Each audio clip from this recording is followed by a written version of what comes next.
Ariana, nice to meet you both. Hi. So, going to the third season, you didn't have a sophomore slump, you hopped over it. Did you feel more comfortable in the writer's room and going into this season? Definitely. I feel like we knew the lane in which the show was operating. We knew what made the show good. We worked towards that. We had incredible performances to lean back on, and we had actors and actresses that knew their parts inside out that we worked towards. And just a joy. We had a really good writers' room, great collaboration in there, and we hit the ground running and we never stopped. Yeah.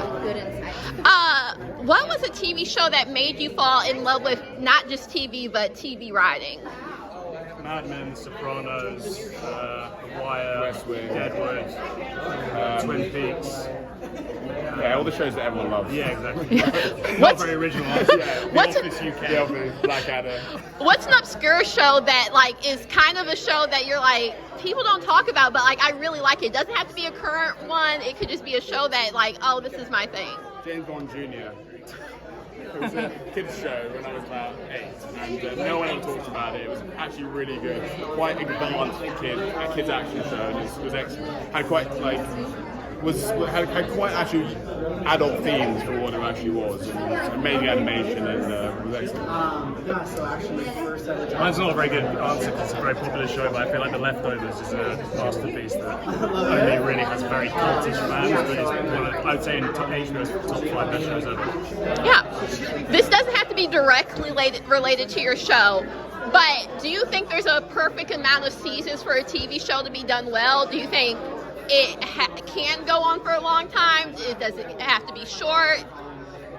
That's a really good question. I feel like once you can tell the writers are phoning it in, then it doesn't work anymore. If a show can go for 7 seasons, still be good. Look at Mad Men. I think that achieved it. Sopranos. I mean, other shows. I mean, there's a tradition in the UK where shows usually go for 2 seasons and they're out. And that always works as well. I mean, there are shows like The Office UK, which I love to have run on, but the fact that it was only many episodes, 12 episodes, means it's standing sort of.